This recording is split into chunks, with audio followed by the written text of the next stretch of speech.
Put on your favorite game day gear because college football is heating up and FanDuel wants you to get in on the action. Right now, new customers can get no sweat first bet up to $1,000. That's $1,000 back in free bets if your first bet doesn't win. There's so many different ways to bet on college football. Bet on the money line, spread, and who you think will win it all with national championship futures. If you've been thinking about joining FanDuel, now is the perfect time to give it a shot. The app is so easy to use. They're always hooking you up with great promotions. And when you win, you'll get paid fast.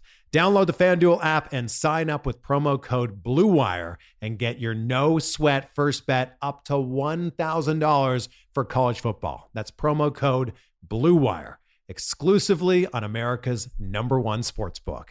21 or older and present in Arizona. First online real money wager only. Refund issued as non-withdrawable free bets that expires in 14 days. Restrictions apply. See terms at sportsbook.fanduel.com. Gambling problem? Call 1-800-NEXT-STEP or text NEXT-STEP to 53342.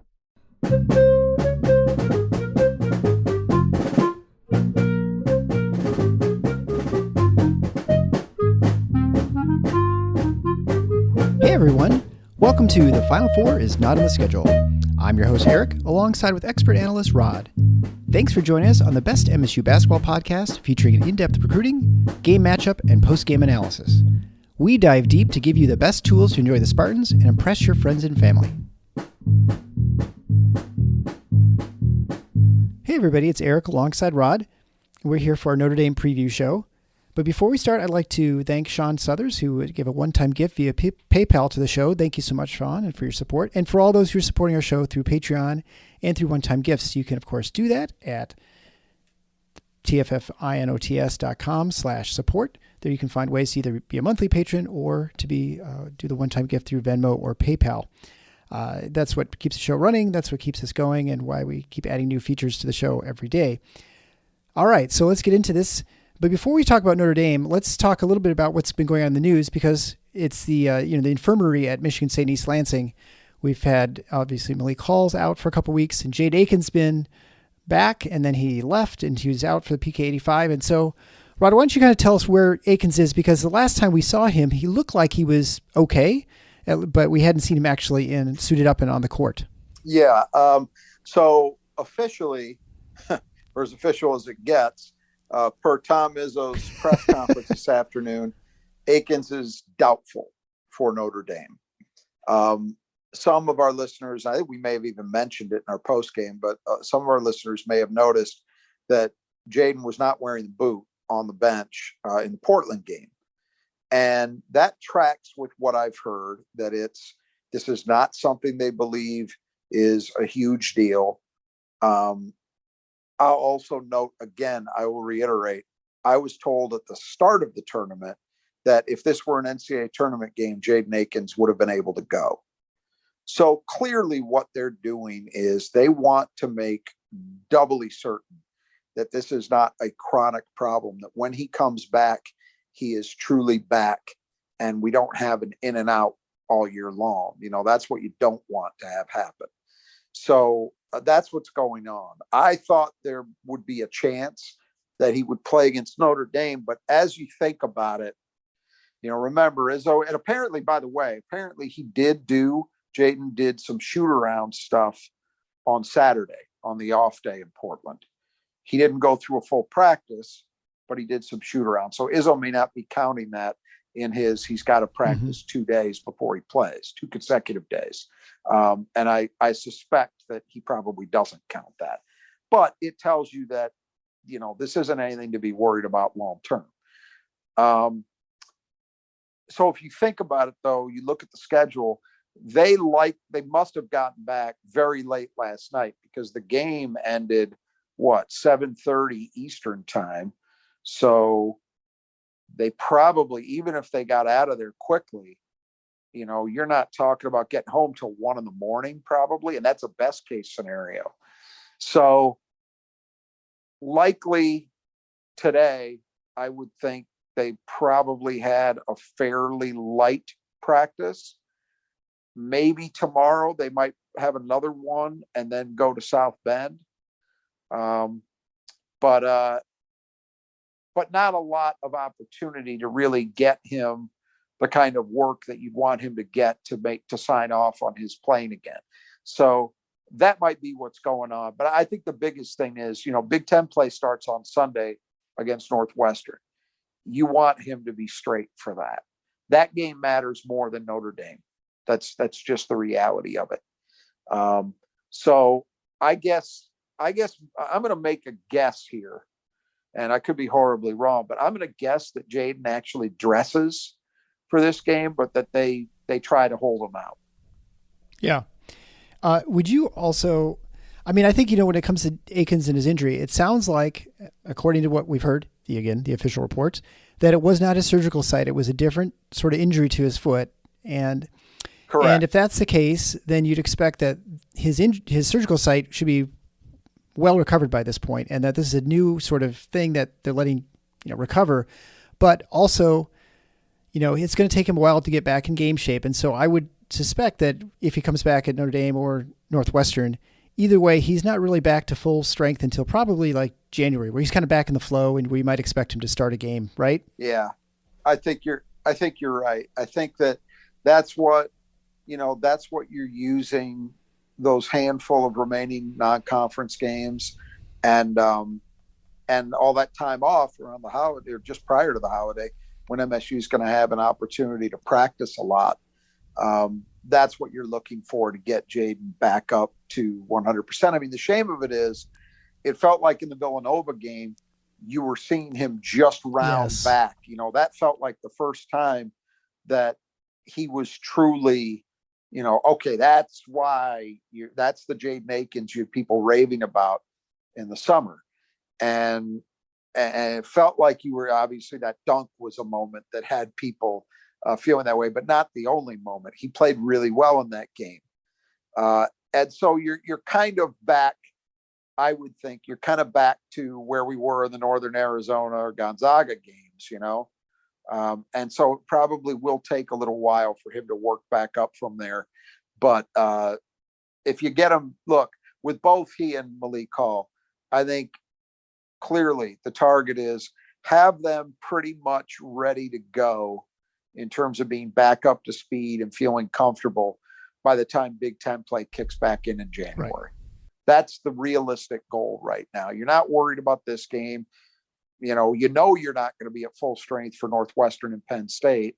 And then once you get past those, you've got games that, you're hopefully just going to be using much more the way we're used to seeing in a typical non-conference. We haven't had a game. Northern Arizona, I guess, the opener was the one game where you could feel like, okay, MSU can use this as an opportunity to get guys minutes, work with different combinations, et cetera. Other than that, these have all been games that, there's been a lot of heat to try to win and against stiff competition. So they haven't, and we've still got another week and a half or so of that before we're finally through it. But that will be a welcome turn, I think, is when the Browns and Buffaloes roll onto the schedule. It's like, all right, we can finally, look to use a non-conference game for what they're typically, most of them are designed to be, which is truly an opportunity to work through your stuff, get guys back in the swing of things like we're talking about with Akins and Hall, and, and not have to be sweating out, can we win this game? Well, yeah, and you expect that even with Hall's injury, you're probably good for him making the Michigan game on January 7th. And then Akins by that point should be. Oh God, that's a. Oh that's yeah, a but worse, I'm saying, and I'm not saying case. would he be back, but that he be back sort of back in basketball form by then, yes, right? And yes, Akins should easily be true. by then too. So. Yep. Yeah. That's true. That's true. So the other breaking news is what I guess we had talked about this summer. I think it was when we were talking about the new relationship with the Big 10, with their TV contract with CBS and Fox. That we had an expectation that at some point the ESPN, I don't know, the sort of the games they had set up, the challenges they had set up, like the ACC Big 10 Challenge, would at some point come to an end. And they announced that today that this is the last year. And so this is going to be the final year of this challenge, which has been going on for a long time. So almost like 20 plus years, right? Yeah, 23 years. So it looks like there's a poster on the Spartan Mag board, and I'm just reading this as we're talking about it. Atlanta 12, who, for those of our listeners who participate on that board, may know, he's a guy who's actually extremely well plugged into the television side of big time college athletics now. He's made a lot of early calls that have proven to be extremely prescient. He says it's a foregone conclusion that the Big 10 and Big 12 will create a new challenge of their own on Fox, most likely premiering next season. So this is my thought. I think that both the Big 10 and the ACC take a little bit of a hit from this. And I don't mean competitively. From a competitive standpoint, this is going to be fine. Yeah. The SEC has invested a lot of money in its basketball side, because for Jim Comparoni, again, from Spartan Mag, used to have a term I loved where he described SEC basketball outside of Kentucky and arguably Florida, at least when Billy Donovan was there, as a third world basketball, Yeah, meaning you knew it occurred, you knew it was happening, but you didn't really see it. I mean, right. Yeah. And that's an exaggeration, but only slightly. I mean, and I still think this is why I say both the Big 10 and the ACC are hurt by this a little bit. Competitively, the SEC has improved. You've invested real money. They've got a definite uptick in coaching. I mean, if you look now, you have programs outside of Kentucky. You have, even with Florida falling off, you've got Tennessee, Arkansas, Alabama, Auburn, all, I'd say, very much rejuvenated, as strong basketball programs. And all of those programs, that's really only happened in about the last 5 years or so. And again, it's largely because those coaches came in. Rick Barnes came into Knoxville from Texas and has made them consistently good since he got there. Bruce Pearl, ethically dubious, Well, but yeah. he's done a job at Auburn, on the court at least, no question about that. We've talked about Nate Oates at Alabama. Eric Musselman at Arkansas has just been recruiting unbelievably well and has an interesting team, and they were good last season too. So I think the ACC SEC challenge, which they announced that it was the Big 10 ACC challenge was over, and within an hour they announced the new one, the replacement. So obviously, everything was lined up.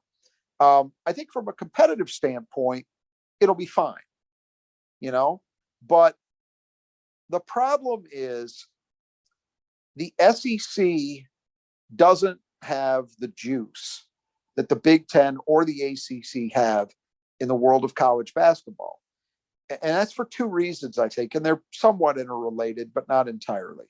One is most of those schools, pretty much all of them outside of Kentucky, and maybe you might be able to argue Arkansas, don't really care that much about basketball. I mean, I'm sorry to be that, but that's just the truth. If you look at attendance figures, if you look at television ratings, on and on and on, it's not SEC football, people. It's just not. And those fan bases don't care as much about it, again, outside of a handful of places.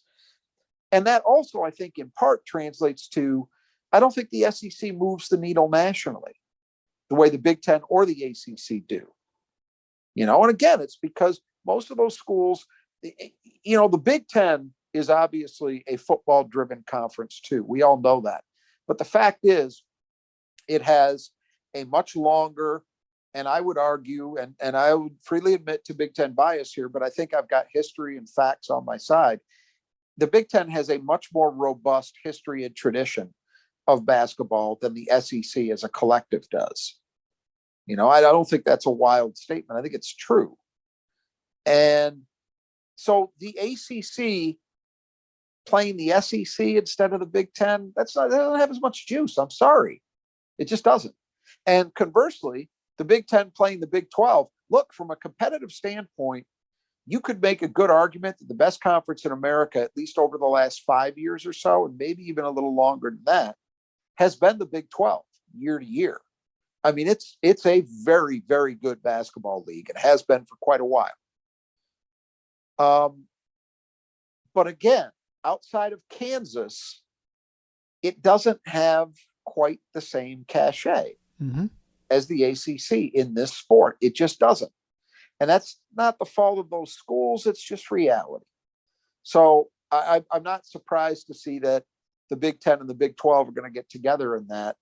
But it's disappointing. I mean, this is for 23 years now, which is basically almost all of Tom Izzo's career. This thing came into being very early in Izzo's tenure. Basically, it came into being, I'm trying to remember, I think it might have been that the first year might have been the national championship year for Michigan State. If it wasn't that season, it was the season before where they went to the Final Four. Right. So basically, this thing came into being at the point Tom Izzo was turning Michigan State from a good program into an elite one. So it's, there's a lot of fans, a lot of fans, anybody in their 30s, they've known this existing for probably the lifetime of their college basketball fandom, or pretty close to it. So it's a big deal. I don't poo-poo it. It's a big deal that it's going away. It's unfortunate. It's nice that they'll each have another challenge to go forward with into the future, but it's just not going to be the same. The Big 10 and the ACC are the two heavyweight basketball conferences in America. That is reality. And from year to year, that might not always be true from a competitive standpoint, but in terms of fan interest, in terms of gravitas, that's the truth. It was not an accident that they were playing each other in this thing. You know what I mean? Oh, absolutely. Yeah. And so it's unfortunate as a fan of the sport. I'm disappointed by this, but I also shouldn't be surprised. I think what's driving this to maybe get back to the starting point here, why, and it's ESPN who drove this. Why did they do that? Well, I think this is, I'm not ready to say I think it was done out of spite, but I do think you'd have a tough argument to make that in the short term, this is in their interests because the SEC doesn't move the needle the way the Big 10 does. So you can't make that argument. Oh, we've got a better opponent for the ACC. That's not true. In any way that matters, it's not true. But what I think is going on is ESPN is likely saying in some way, shape, or form, we want to build the conferences that we are partnering with. And this is a way to help elevate the SEC in this sport, is to say, we're going to put you in this high profile event, So we will see how that turns out for them. I don't think it'll be a disaster, but I don't think it will ever be what the Big 10 ACC challenge was. I don't see how it can be because the SEC is not, people in that region of the country are not going to all of a sudden collectively at all those member institutions say, oh, we care about college basketball a lot more now. I don't believe that, You could try. And it looks like ESPN's going to do their damnedest, but I think that's a fool's errand. Well, the business model when it comes to ESPN, they're in much of a pickle because they have to show live sports. That is their model. When it comes to original content creation, they don't have a whole lot of it except the sports talk shows, which I don't think get great ratings. And that's if you're a streaming service, you want to have content you produce. Well, they can't, so they're sort of stuck with live sports. They don't have the revenue or they don't have the money to form these big contracts with the Big 10. And so they're left with sort of the scraps, which is interesting because college sports in many ways has been, at least from a televised standpoint, from the 80s on, has really been dictated by ESPN and sort of its broadcast of sports and highlights, right? But it has sort of, the sport has moved past ESPN and now the other networks are in on it and they have more money. And they're doing what they can, but you just see ESPN is sort of like a floundering, just kind of withering away, I suppose. It's kind of like a way of looking at it very slowly. That's an interesting way of characterizing it, and you've probably got a point. College basketball, in particular, more than any other single sport, is responsible for ESPN gaining a foothold in the American sports landscape and growing it, because they had college basketball before they had anything else. All the stuff that, again, people, in their 20s or 30s take for granted. ESPN didn't have the NFL. They didn't have the NBA. They didn't have the NHL. They didn't have Major League Baseball. They had college basketball. And that is what that channel was built on. But you're right. Now we are at a point where, to a company like Fox, it matters. They're willing to pay that money. And that's the bottom line. My understanding is ESPN simply could not afford to pay what the Big 10 was going to be able to command. So they didn't.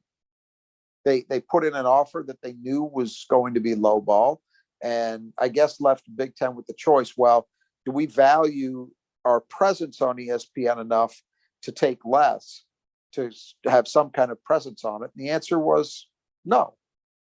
And I support that, by the way. I think that ESPN over the last 20 years or so has evolved into something that I think is not entirely, but oftentimes a net negative for sports for a variety of reasons. And I'm not even talking about political stuff. I don't care so much about that. I don't care. I'm talking about the way sports are covered, the influence that they have had on certain aspects of how sports operate and are governed, the way sports are understood and discussed, all of these things. I think there is you make a pretty good argument that they've been a net negative. So I'm all for anything that reduces their strength in that particular marketplace. I'm fully supportive of it. That's why I couldn't be happier that the Big 10 decided to pass on any relationship with them and go forward with Fox. I'm all for it. So from that perspective, I just thought, I will admit, I did think that there was a chance that ESPN would look at basketball and say, you know what, it still makes sense for us to stay in business with the Big 10 where we can. So that part of this surprises me. But when I step back and look at it, I can see the rationale. There is also something that is worth thinking about. If you pay attention to business maneuverings, Disney, who is the parent corporation of ESPN, just recently fired their CEO and brought back Robert Iger, who was the former CEO. Yeah. That didn't happen because things are great with Disney, Yeah. Without getting lost in the weeds on it, there are a lot of problems with Disney. And one of them, as I understand it, is ESPN, which for a long time was a cash cow, that company, but now isn't as much, in part because of exactly what you were just talking about, that the life's blood of it is live event coverage. And when the cost of doing business in that space gets stiffer and stiffer, it becomes harder and harder for ESPN to remain competitive in that world. So they're, at the very least, they're at a point now where they have been cut off from certain aspects of collegiate athletics. Like, they don't have a role with the Big 10 anymore, period. Yeah. It's done. It remains to be seen what happens with the Big 12 and the Pac-12, but they can kind of be the case there too. So it might just be the SEC and the ACC, and that's kind of it. They don't have, for basketball terms, not that it matters that much to the bottom line, but the Big East has been a Fox partner for years anyway. So that's not new. The sport is getting balkanized in that way, in a fashion that it hasn't been before now. And that's a reflection of, I guess, limited resources, right? Yeah, no question. The last point I wanted to make about all this is, it does make me wonder, and I don't pretend to have any particular insight to this, but because I didn't think they would be this quick to move on this one, it now makes me wonder what will happen with the vast, vast, vast majority of the feast week tournaments. And here's why I say this. People, not all our listeners may realize this. Those things are not equivalent to bowl games. You know, in college football, bowl games are typically, I believe, at least a lot of them are historically, they were owned by, you know, a locality. Right. So it was seen as an effort to boost tourism in the winter months and, you know, blah, blah, blah. The feast week tournaments are almost all owned and operated by ESPN. Again, I don't know if people realize that or not. So Maui, I'm not sure if there's any joint ownership relationship with Nike for the PK tournaments, but those aren't annual events anyway.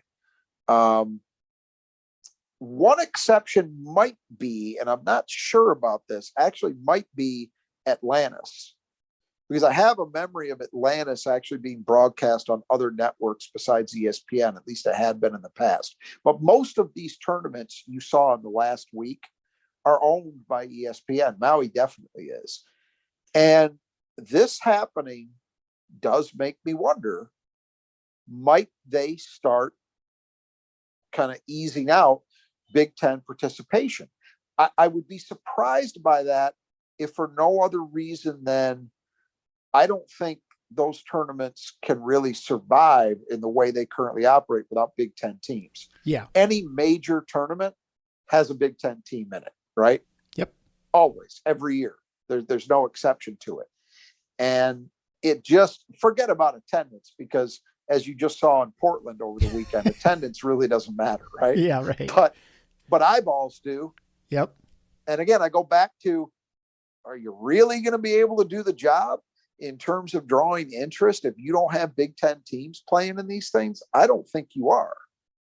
So I guess I'd still be surprised to see Big 10 teams eased out of that. But given that this happened, I think it's at least something to keep your eye on. Yeah. And if that did happen, I don't know what the ramifications would be.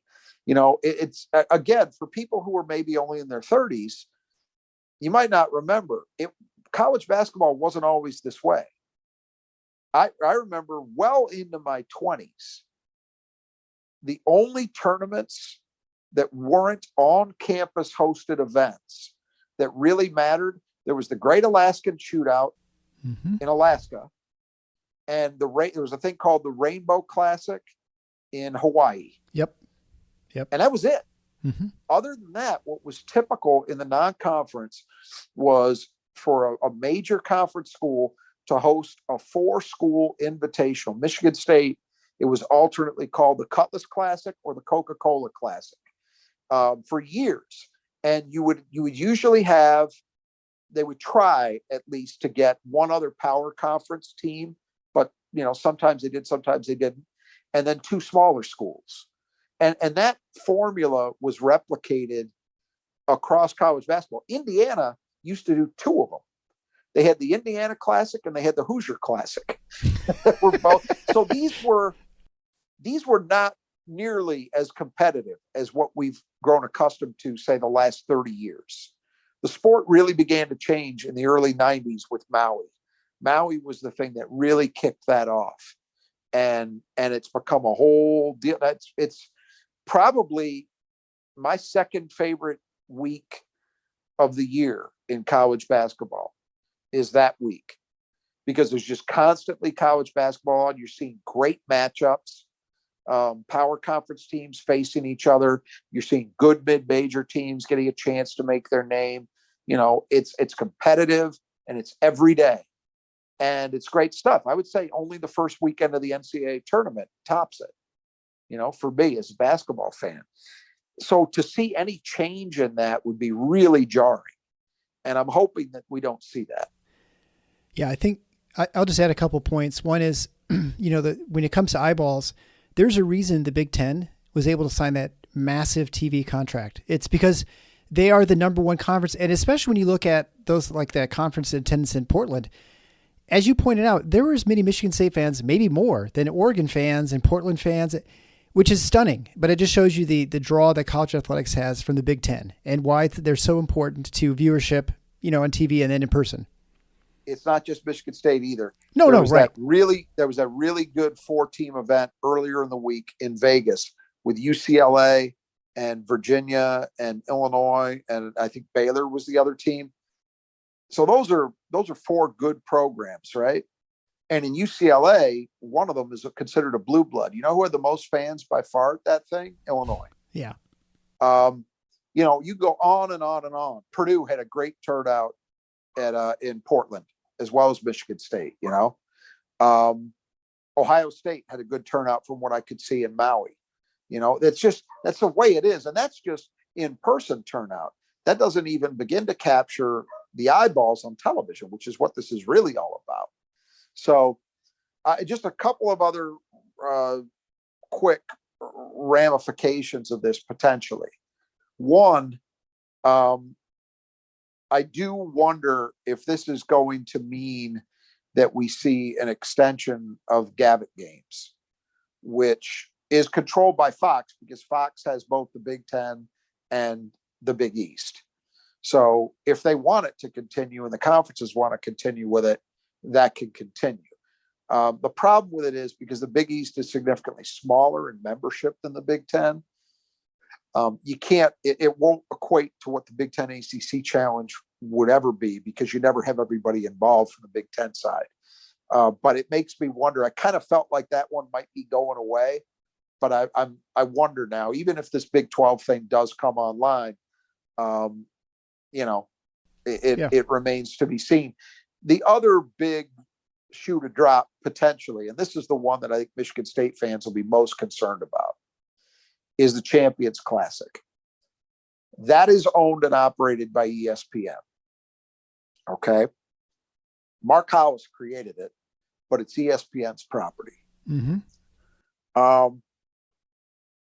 They have all been renewed through 2025. So it will be interesting to see if there is a change made in that. The problem with making a change is the only real route you have to take, in my mind, would be to either say, well, we're going to bring a Pac-12 team in, and that would only be viable, I guess, if ESPN maintains some relationship with the Pac-12. But even there, who are you going to bring in? Your marquee basketball program by a massive amount in that league is going to be in the Big 10. Yeah. UCLA, right? Yeah. So if you're looking to exclude the Big 10, and you're not going to replace Michigan State out of the Big 10. That's not going to happen. At least not yet. Maybe if Tom Izzo's replaced and it doesn't go well for a while, maybe there would be some move there. But short of that, it's not going to happen. So your only other option is to probably double up with either the ACC or the SEC. Now, you could grab North Carolina and nobody would bitch about the quality. Like, hey, they would be legitimately part of a Champions Classic, but that would be both North Carolina and Duke in that thing. And I would think Duke would fight tooth and nail to prevent that. Oh yeah. And I don't see how having half of the field be ACC teams would be particularly exciting. One of the things that makes that event is you've got one team from each of those 4 major conferences participating. So we have at least 3 more years of it going as it currently is. So it goes through 25. So that means 23, 24, 25. After that, though, who knows? And that I think is definitely, that event is definitely something that I would think is in question at this point. Again, because ESPN seems to be, with this move, indicating that they are primarily interested in boosting the fortunes of the properties that they have a relationship with. And on the one hand, I can't blame them for that. On the other, I think it's short-sighted, because the bottom line is you want the events you have to pull in interest, to maximize the interest. And it's pretty hard to argue that the Champions Classic can be improved upon in that way. But, again, like I said, they're sort of in a pickle. Their model is largely built on subscriptions, which is through cable television, which as everybody knows, has been declining. And yes, there are streaming services that use ESPN, but their reimbursement's a lot less.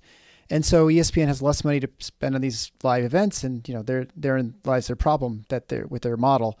And then the other thing, which is totally unrelated, I read this, but I think the only team in the Big 10 who has a winning record in the ACC Big 10 Challenge is Penn State, which is, I think, kind of funny. But yeah, well, let's talk about that real quickly before we get into Notre Dame, which is kind of an overview of what now is going to be the last ever Big 10 ACC Challenge. Because as you know, this has been an event that by and large, the ACC has had the better of. Yes. I think that's true, but I don't think that's going to be the case this year. Now, the thing you always have to remember is this isn't really, people like to make this into a relative strength competition. And it really never is that. And the reason it's not that is it's solely dependent upon how the matchups go. Sure. Yeah. You can have a year, not even just who's playing who, but who's playing who and where they're playing. Mm-hmm. And that's kind of luck of the draw,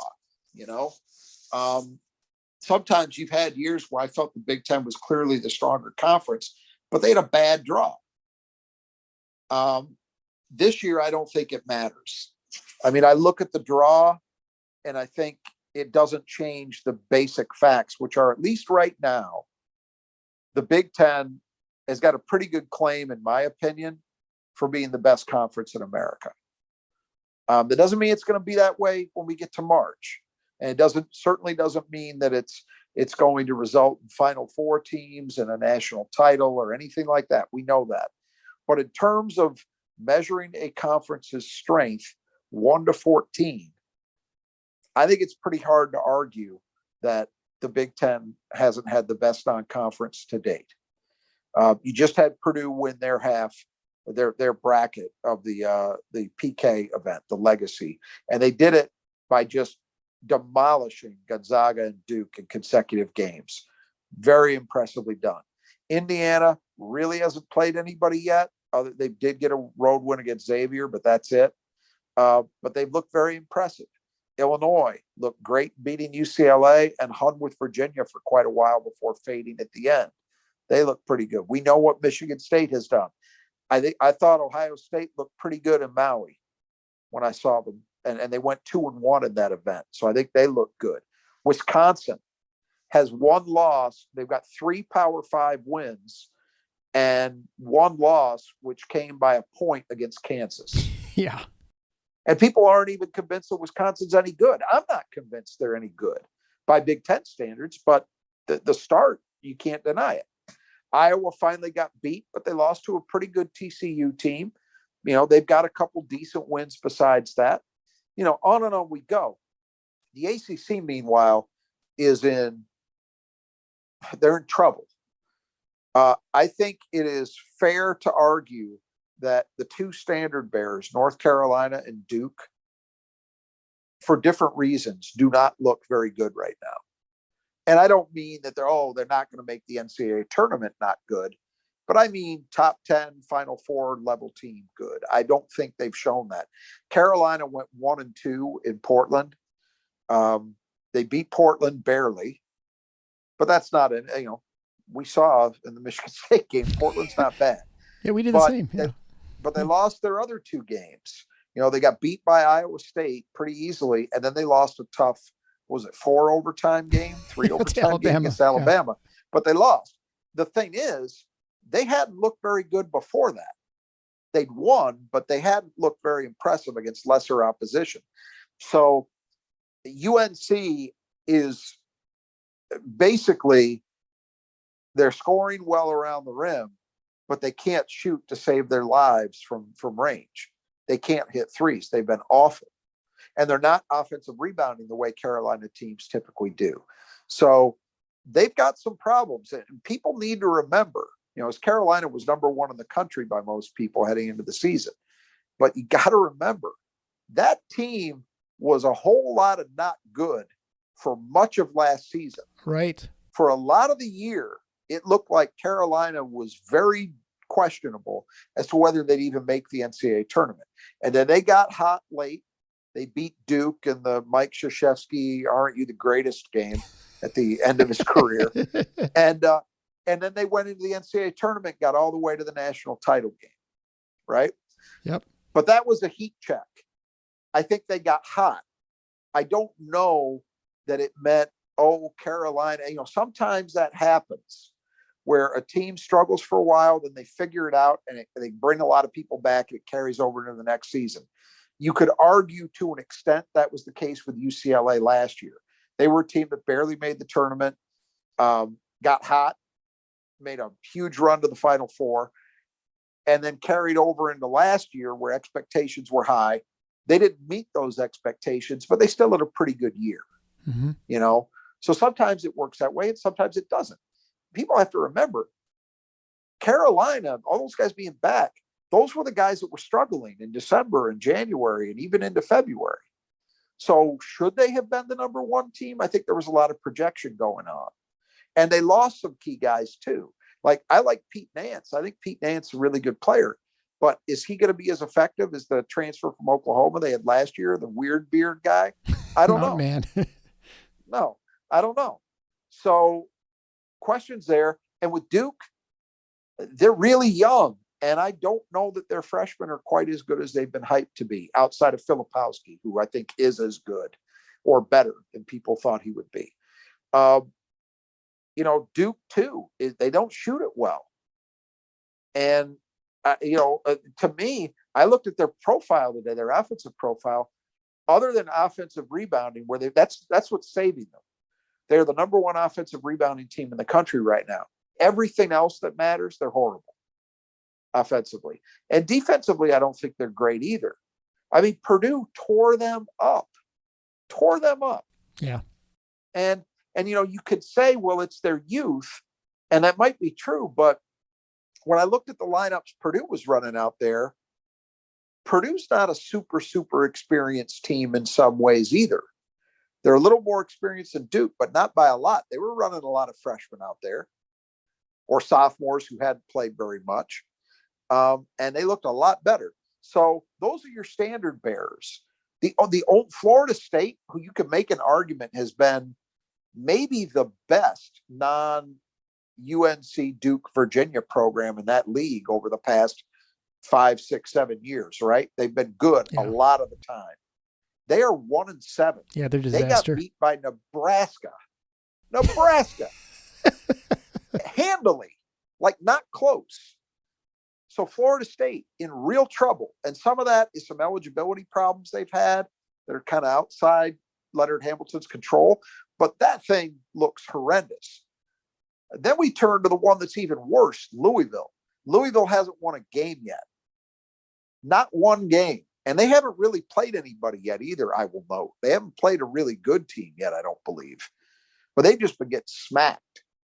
Kenny Payne's in his first year, but God help him. That is not a fan base that is used to anything within light years of this. So I can't imagine that there's going to be a ton of rope. I'm not saying he's going to get fired, but this is worse than anybody anticipated. That's one of Louisville, that's one of the all-time great programs, clearly a top 10 program historically. And they're 0-6, and I don't think that's going to get a lot better. Syracuse, another traditional power, 3-3, coming off a home court loss to Bryant. That's a strong Bryant squad. It's Bryant, which I will excuse many of our listeners if they didn't know that was actually a university. This league is in trouble. We are talking about the upper echelon historically of what is a historically great basketball conference. And right now, a lot of those programs are in free fall. And even the ones who aren't, like Carolina and Duke, to me, right now, which admittedly a ton can change, but right now, those do not look like teams you would give a great shot to even get to the second weekend necessarily. I mean, I think it would be a struggle, and certainly not to get out of it. The one team who looks like they've got it together is Virginia. And unfortunately, our good friends down the road get Virginia. So that'll be fun. The one ACC team that seems like they're ready to go, Michigan gets to play them. The one team that's not ready in the Chrysler, Big Ten, yeah. Right, exactly. It's polar opposites. But Virginia looks really good to me. I was really impressed watching them play Illinois. I thought they looked great. It's a standard issue Tony Bennett kind of team. No one superstar, but everybody fills their role. They're balanced. And the one thing that's a little different than traditional Tony Bennett, this team is not exclusively playing pack line defense. They actually get out and trap in the half court and pressure the ball. I looked at the numbers today. I think they're number 60 in defensive turnover percentage, which is insane. That's just not traditional Tony Bennett basketball, but this team seems well equipped to do it. So they look really good. To me, Virginia might be able to win that thing by 3 or 4 games. I mean, at least in terms of a qualitative assessment right now, that's how I would view it. They look heads and shoulders above everybody else, where I don't think you could say the same thing about the Big Ten. I think the Big Ten, there are a lot of teams that look pretty good. To wrap it up before we go into that. So I went on the Spartan Mag board, and I might transport it to our board as well. I went through every game. I've got the Big Ten winning it 9-5. And I think it might even be a little bigger gap than that. 10-4 wouldn't surprise me. Well, let's talk about Michigan State's matchup is against Notre Dame in the finale for the ACC Big Ten Challenge. Notre Dame's coming into the game at 5-1. It's obviously the game's going to be played in South Bend, but 5-1 is not always 5-1. So Notre Dame has beaten Radford by 3, Youngstown State by 7, Southern Indiana by 12, Lipscomb by 1, and Bowling Green by 16, although it was a little closer earlier on.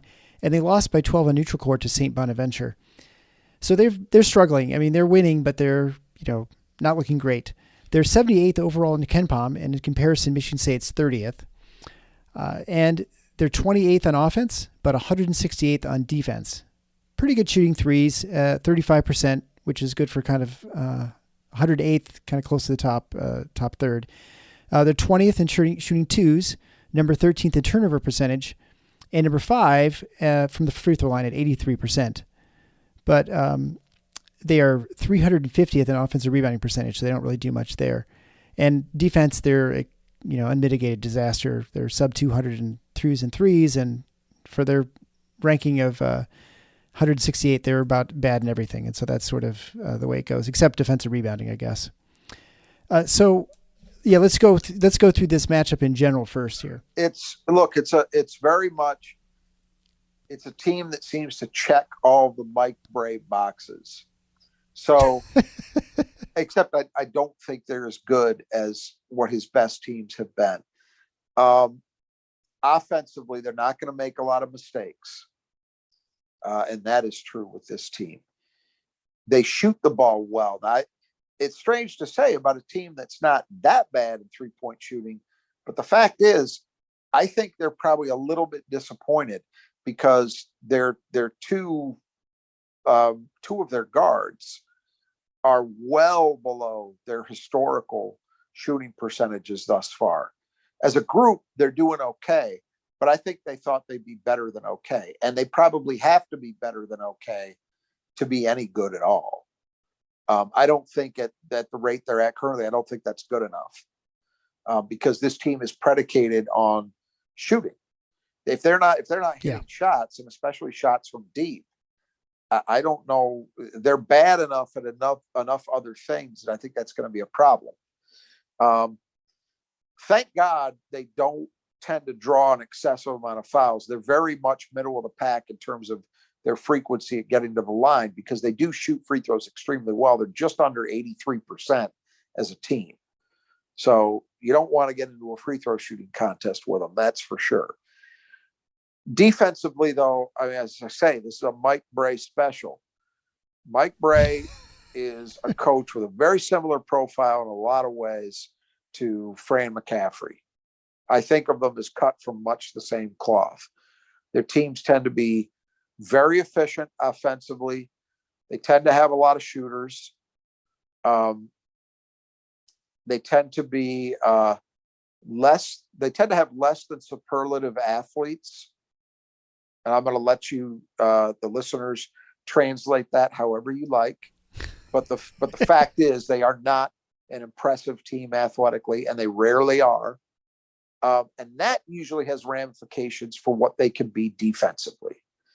And I think with this team in particular, they've got one guy, their freshman, JJ Starling, who I would term as an above average athlete. Everybody else is below average for their position. So when you're below average like that, and you got a coach who historically doesn't seem to give a shit about defense very much, this is what you get. A team that just gives up a ton of makes from 3, from 2, from the parking lot, wherever. They just don't defend anybody. The one thing they do, which gives them a chance, you mentioned, they're a very good defensive rebounding team. So you're going to get good shots. You're going to get high quality looks pretty much all game long. They're not going to pressure you, look to turn you over, but you probably won't get a ton of second chances either. So you better make those good looks that you get. And just to give you an idea and a sense for how I guess poorly Notre Dame is playing, their KenPom projects Michigan State, even though they're on the road, to be a 2-point favorite in this game. And that's even considering we're down 2 players. I know that's probably KenPom doesn't necessarily take that into effect like a Vegas line, but their last 3 games they played without him, and so that's affects their KenPom ratings. That impacts your performance level. So yeah, it is factored in there in a way. Yeah. All right, so we'll go through a scouting report here on the Notre Dame Fighting Irish. We'll start with Trey Wirtz. He's a 6'5", redshirt senior, averaging 11.8 points a game on 45, 32, and 77 shooting. Leads the team with 4.5 assists per game to 1.5 turnovers per game. So a really nice 3-to-1 ratio. Yeah, good player, and he's been a good player. He's in his 3rd year, I think, at Notre Dame. He transferred in from Santa Clara. And a lot of these guys played in that game at Breslin in the COVID year. Remember that when Michigan State kind of manhandled them? Oh, yeah, right. He was in that lineup. That was his first year after transferring in. Good player. You see from the assist to turnover numbers, he's a very solid decision maker. I don't think he's the most dynamic point guard in the world, but he's effective there. The knock on him, though, is that he is not shooting the ball as well as they're used to. I mean, this is a guy who I think they believed, could be a 40%-ish kind of shooter from 3. And he hasn't been thus far. So he's one of those 2 guys that I was mentioning a few minutes ago that I think has held down their production from deep to kind of a mediocre level, where if he and the next guy we're going to talk about were at shooting at their historical rate, Notre Dame would be a very, very good 3-point shooting team. The scary part of that is, especially in any 1-game scenario, you have to be worried about, well, is this the game they break out of it? Well, next we'll talk about that aforementioned player, a player who could only play for the Fighting Irish, Cormac Ryan, a 6'5", redshirt senior, averaging 10 points a game on 39, 22, and 94 shooting. And so his 3-point shooting, as you mentioned, way off. He was averaging 34 and 41% the last 2 years, and now he's down to 22. Now you say that, but he actually started his career at Stanford. He played a year at Stanford, and then he transferred to Notre Dame. But you're right. He saw the light, I guess. He figured it out eventually that he needed to be at South Bend. Same deal. I mean, except he's not a distributor the way Wirtz is, but historically a pretty good shooter, and he's been terrible thus far. If you're Michigan State, you worry, is this the game he gets back on the beam? But thus far, he has not shot it well. And next up is JJ Starling, you mentioned before. He's a dynamic 6'4" freshman and teammate of 2023 MSU recruit Jeremy Fears at La Lumiere. Starling's averaging 12.8 points a game on 46, 37, and 51 shooting. And he's, as you mentioned before, he's a guy who's their plus athlete on the team. He's a good player. I mean, I liked him watching La Lu play last year and getting looks at Jeremy Fears. You couldn't help but notice Starling as well. He's a really good player. Certainly not any kind of point guard, and he's actually the only guy in their starting lineup, believe it or not, who has a negative assist to turnover ratio. Everybody else is positive. He's got 5 assists and 10 turnovers in the first 6 games. But decent ball handler for a wing, in my observation. And, does everything well. Good shooter, good athlete, can do some things off the dribble. And he's the one guy who can kind of change the dynamic, because other than him, Notre Dame is, I'll just say it, it's a lot of white guys pulling up from 3. That's what it is. And he is different than that. He gives them that, it's kind of like, like Wisconsin many years, where they might have, okay, this is the year we've got Alondo Tucker, and he's different than everybody else on that floor. Yeah. It's kind of, not that Starling is the player Alondo Tucker was, but you get the drift. He changes the dynamic for them a little bit from what it typically is and what it is on the rest of the playing group, at least for this team. Next would be Dane Goodwin. He's for fifth-year seniors. He's the third of four fifth-year seniors, and I guess this goes to Jay Wright, right? Saying get old and stay old.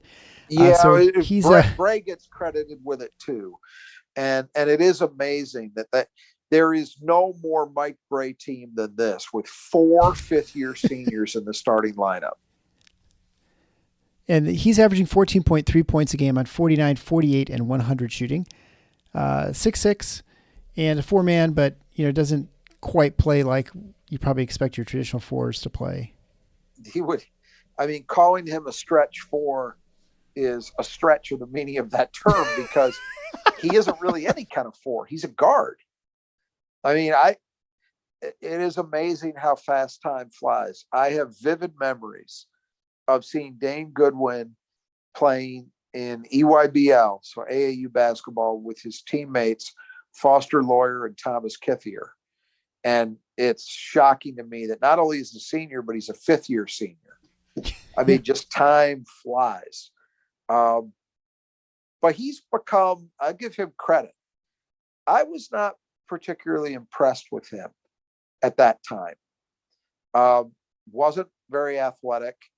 He was reported to be a very good shooter, but when I saw him play, and I saw him play frequently that spring, I just never saw him really dialed in. Lawyer was the best shooter on that team. There's no 2 ways about it. Goodwin was okay, but he had been billed as a big time shooter. And he'd been compared to, and God, it's killing me, kid from Sandusky out of Ohio who played at Duke and had a year or 2 with the Pistons. I'm drawing a blank. But anyway, he'd been compared to guys like that. And he just never seemed to be quite that level of player to me when I saw him. But when you look at how he's progressed over the years at Notre Dame, it's every year's been a little better than the year before. And that's holding true so far this year as well. He's having his best season. That 3-point shooting number is no joke. He's near 50%. So the problem he presents is not only is he a stretch 4, he's really a guard that your 4-man is going to have to cover. So for Michigan State in this game, I don't know. Do they have Joey Hauser chasing him around for 40 minutes? Maybe. Or do you, if you had your full complement of players, you might be tempted in this game to maybe go small, right? Yeah. If you had Jaden Akins, if you had Malik Hall, but they don't. So are they, it'll create some interesting matchups for sure, because Goodwin, I don't even want to call him a stretch 4. He's a 4th guard that they're starting. Yeah, well, you wonder too, and certainly after watching the last game, if you see a lot more Jason Whitens, he's 6'6", can maybe match up in size and. Oh, I think it definitely, I think it definitely presents an opportunity for a guy like that, maybe even Trey Holloman, to play a little bit more than you might expect. But then the dilemma becomes, does it mean you're just going with Joey at the 5? Because you got to have Joey on the floor. Yeah, right. So does that mean you are going with a true small ball lineup or not? Pierre Brooks obviously would be another option to play the 4 in that kind of lineup, but it still means you're going with one of Holloman, or those guys would have to play then. So we'll see, but it creates some dilemmas. And the last starter, another fifth-year senior, Nate Laszewski. He's a 6'10", 230-pounder. He's been also improving every year, and he's averaging 18.2 points a game on 56, 46, and 87 shooting, and he shoots a lot of threes, almost averages 4 a game. Yeah, a dangerous player. He's the one guy that can rebound on this team. A true stretch 5. I mean, that's the thing. You see when you see these numbers, the 2 guys who are really struggling are the 2 guys you would expect to be your big time shooters, your 2 pure guards. If those guys get on track, look out, because this kid, for a 5-man, I mean, that's a weapon. So regardless of how Michigan State is playing it, whether it's Madi, if Kohler and Cooper get minutes, if Joey's playing some small ball 5, whoever it is has got to be conscious of Laszewski on the line, on the arc, because he is dangerous, takes 4 attempts per game. He's hitting almost 2 of them. That's a guy you got to be conscious of. And yet he can also go inside and play. He's big enough and savvy enough in the post. And that's the dilemma that it creates, is if you are going small, then Notre Dame may have a mismatch with him down on the block. Whereas if you've got Madi in there, for example, you're probably better equipped to handle him out there. But what does that do elsewhere? It's a chess match. I mean, there's definitely some elements to this matchup that the coaching staff is really going to have to think through in terms of what's the best approach strategically for them to take. Right. Of course, Notre Dame's got to deal with Michigan State at the other end too, and that's where they tend to have problems. Right. Yeah. Finally, the reserves. And guess what? There's only one that you need to bother remembering. And so this will make the scouting report real easy for you when you're watching the game. The reserve is Van Allen Lubin. He's a 6'8", 230-pound freshman, averaging 7.2 points a game on 67, 14, 100 shooting, and is second on the team with 5 rebounds a game. Yeah, so he's done some good things, obviously. He's playing a little under 20 minutes a game, so that's a good rebounding number for that kind of role. Not shooting the 3 very well. I think he's averaged about 1 attempt per game, so it's not that he won't pull it. He just hasn't hit them yet. So you would think that might be the one guy you might be able to relax against a little bit. Notre Dame can use him in a 2 big lineup. So if they feel like they've got a problem with Michigan State's size, he's an option, and certainly one they will go to if they feel like they got to get a little bigger. So it's not like they're Penn State, for example, and they just don't really have a choice. They've got to go ultra small. They really aren't in that position. They have an option. But of course, playing him, you don't have quite that same level of threat from deep that their starting lineup presents you with, where all 5 guys you really got to be conscious of. All right, so the 5 keys to the game. Number 1, the obvious one, the one that should have been number 1 against Portland, is guarding the arc. They haven't shot great, but it's obviously their way of winning offensively.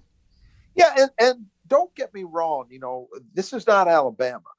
Notre Dame does not get crazy with 3 attempts. I want to say they're maybe about 35% of their attempts from 3. So they're not crazy with it. It's the danger is that they have the potential in any individual game to just really, really hurt you in terms of their efficiency from there. Because they got 3 guys who are having great years shooting the ball already, and 2 other guys who aren't, but historically have proven to be very good shooters. So that's a lot to deal with. And I think if you're Michigan State, if I were Michigan State, the way I would view it is, I'll take my chances on Notre Dame inside the arc. I will hope that my interior defense, my ability to stop limit penetration, all of those things is going to be good enough.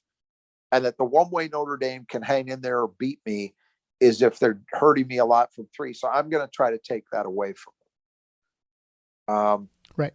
I was, I was disappointed in both of the wins in Portland by the first halves in terms of how Michigan State played on the perimeter. Like they let both of those teams really get going. And then those games turned because they got into it and they started actually getting into people. They started guarding people, locating and closing on shooters, and only to in both games get lax late and allow those teams to shoot themselves back into the games. But for the most part, the second halves in both of those games were really good. This is one where I'd like to see Michigan State up in it from the tip. Second key to the game, as you have mentioned a couple times here, the athleticism. Can Michigan State use that to their advantage with only one player, sort of the Starling, being a plus athlete? Yeah, I mean, I look at this, and it's not like, Michigan State is not rolling out Jason Richardson. I mean, or Shannon Brown. The one guy they've got who can get into that conversation probably isn't going to play, right. Jaden Akins. But Michigan State is still a much more athletic team than Notre Dame is. And so when I look at a guy like Tyson Walker, for example, I don't think Notre Dame should be able to handle him. I think Tyson should be able to get to spots on the floor he wants to get to. And so then it's a matter of hitting those shots. AJ Hoggard, I don't think Notre Dame has a really good chance of stopping him. I think the only thing that would stop AJ is AJ. I mean, really, I think I don't think there's a good matchup there, So I think in that way, Michigan State has some advantages that they need to exploit. And Notre Dame suffers, in my mind, defensively, most of all, from their lack of athletes. They just don't have guys, and it's compounded. It's one thing, Pierre Brooks, for example, is not a great athlete, but he's in a system and a culture and a program at Michigan State that is going to demand that he get better. And the way you can get better is you think the game better. And there's lots of examples over time at Michigan State of guys who've done that. Notre Dame doesn't demand that. So consequently, those guys kind of are what they are. And they don't, I'm not just talking this year, I mean, historically, since Mike Bray's been there, they don't tend, in my observation, to play better than their athleticism says they should be. Right, yeah. And next key to the game is turnovers. So Notre Dame, as we mentioned, is a very low turnover team, and Michigan State is, for a Michigan State team under Tom Izzo, unbelievably good when it comes to turnover percentage. They're number 75 in KenPom in turnover percentage, which is, I think they haven't been out of the 100s only one time, right? So KenPom started in 2002. So we got whatever that is, 21 years now of data, I think. If it held at this level, this would be the second best turnover season in MSU history in the KenPom era. The only season that would beat it was the 2015 season where they went to the Final Four. They finished at number 71. In the 2005 Final Four season, I think they finished 84th. Those are the only 2 years they've been inside the top 100. And often they're outside the top 200. Oh, yeah, often. For sure. Yeah. So this is, now you could look at it and say, on the one hand, there are reasons why you should expect a better performance. One, this is a team that has a lot of confidence in their guards and a lot of experience with their guards in some ways, at least with the two starters. And then the other thing is we've talked about the fact that MSU maybe has a little tighter rotation than we're used to seeing, maybe playing into it as well. But,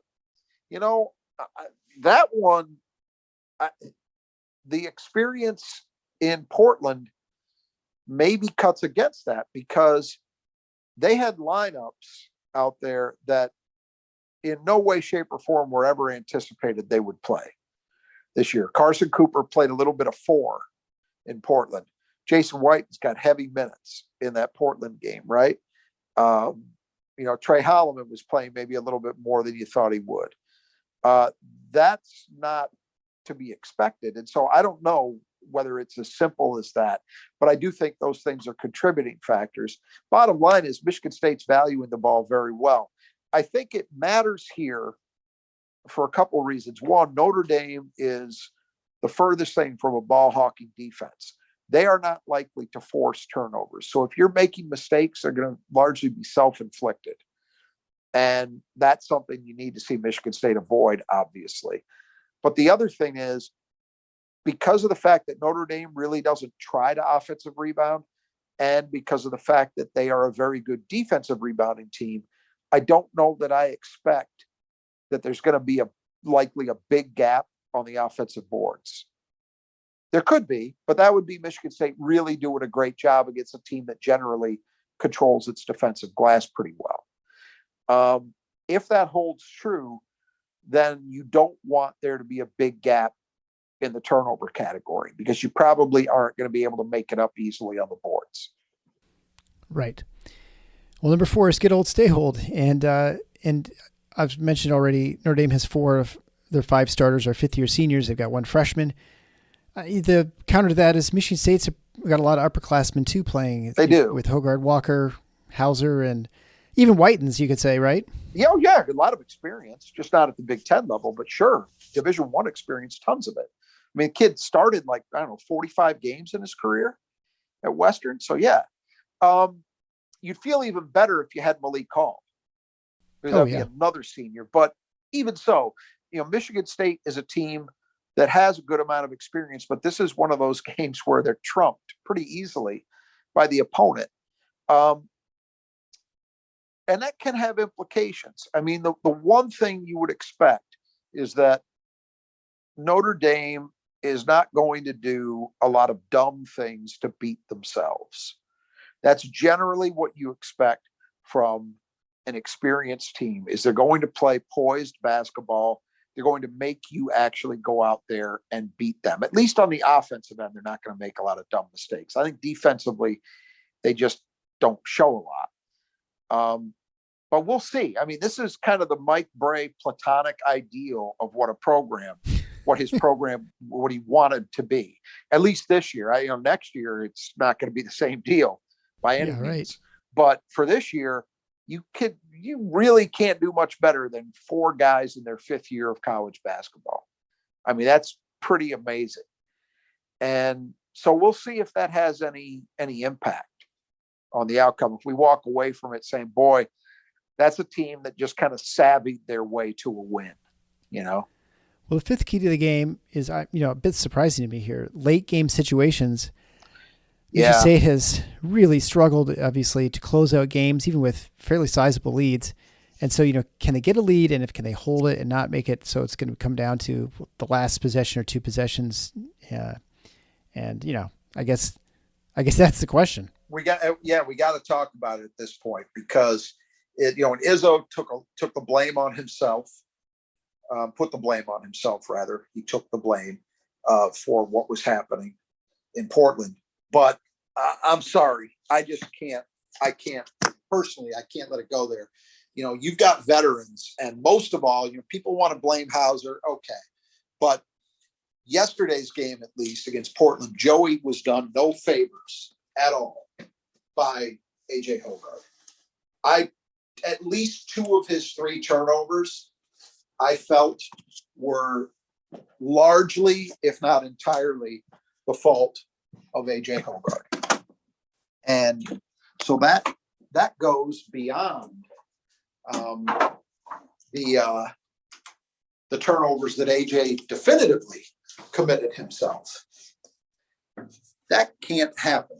And it's not solely an AJ Hogard issue, but I think it's a lot an AJ Hogard issue, And so I don't know what you do at this point. We talked about it at length yesterday, right? I don't know what you do to get through to him. Ideally, you would use playing time to get through to him. And I think that will be easier once Jaden Akins is back. But, he's not right now. So you kind of have to let AJ play through it. But there's just no excuse. Michigan State is a team that actually should be extremely well positioned to handle late game situations where they've got a lead. You've got guards that are experienced, that are proven good ball handlers, right? Yep. And you have a team that's pretty good from the line. You know, there's not a lot of guys that you want to be running away from the ball in a late game situation. You feel reasonably confident about all of them. And I don't know what else to say, you know, other than they have to get it cleaned up. And hopefully we're not going to see this become a regular thing, because then it starts maybe to get in your head. You know, I think that they probably felt very good about themselves coming out of that Kentucky game in terms of how they handled pressure situations there, right? That was great. But since then, all three of the wins have included collapses, you know, yeah. and worse yet, collapses against teams that are not built to pressure. So when they're coughing the ball up against Villanova and Oregon and Portland, those are teams that don't press with any regularity. So it's not like, oh, well, you know, you're facing a team that's really good at ball hawking, at forcing you into bad spots. No, they're just applying garden variety, late game desperation stuff, and you're not handling it. So they've got to get better. And I let's hope for all of our heart rates that we don't run into another one of those again this time. But I know this, at least for a while, any Michigan State fan, when they're up 10 with a minute and a half to play, not feeling comfortable, could you blame them? That was me last game, and my wife's like, "Oh, this game's over." I said, "Well, it should be, but the last two games it shows that it's not." But yeah, I agree, it should be over. And then Michigan State melts down, but not all the way, but almost completely melted down and lost the game. And you're right, yeah. Every single one of these games has been a one possession game, and if I remember correctly, did Oregon have a chance? They did. They must have had the last possession, right? Well, they got it down to one, and then maybe two, and then Sissoko hit a couple free throws. I mean, they never had a chance to take the lead. They never had a chance. It was 74-71. Well, it was 74-70, I think. So actually, it was a 4-point. No, it was a three-point game. But what I was going to say is that all three of those games, the opponent had a chance at the end to tie or win it. Yeah. And so statistics would tell you you're playing with fire, probably. Oh, sure. Right? Well, yeah, absolutely. One time it's going to catch you. Yeah. And you can't have that. And we know from experience, from years and decades of watching Big 10 basketball, a lot of Big 10 games are going to be played in a very tight window. So you don't want this to start creeping into a team's psyche. These are kids still, even Joey Hauser is still a kid, relatively speaking. You don't want this to go on and linger and become a consistent issue that they're thinking about, that they're asked about, et cetera. So high time to start handling these scenarios in a better fashion. Let's hope it's not even tested in this one, that Michigan State wins with ease. Well, we'll hope for that, and we'll see everybody after the game. Probably get the episode out, I guess it'll be early Thursday morning after the Notre Dame matchup, which is a late game. Is either 9:15 or 9:30. Probably depends on timing of the previous game. Yeah, we seem to be really having a lot of good luck with fortune of drawing humane tip times. I say very facetiously. Yeah. Well, I would say for me, looking at the schedule going forward, at least at home games, which is the one I'm most concerned about, they're mostly 7 p.m. starts. And so the 9 o'clock ones are killers getting home. I got to get home from East Lansing. So I'm happy. If it's got to be a 9 o'clock game, I'm glad it's on the road. And so I don't have to worry to try and get there and back home. So we'll see everybody then. Again, make sure if you want to support the show, you go to the Final Four is not the schedule.com/support. You can support the show either a monthly contributor or a one-time gift via PayPal or Venmo. You can also go to Patreon with the monthly supporters. We have the Cleves level where you can get a t-shirt after they come out, which should be very soon. You can also become a supporter in the Magic Johnson level and get some advertising to the show. If you're interested in reaching thousands of Spartan fans, you can certainly contact me at eric@tffinots.com, and then you can we can talk about ways to sponsor the show. Also, finally, with the Big 10 prediction show or contest, you have to predict the Big 10 teams 1 through 14 at the end of the season. You can send that in to me at eric@tffinots.com. There's still time for entry until the first Big 10 game, which is against probably Northwestern, I think Sunday, but maybe there's a Saturday game. I'm not sure. So it'll either be the 3rd or the 4th of December is the last day to get those picks in. So until next time, the Final Four is on the schedule. Go Green.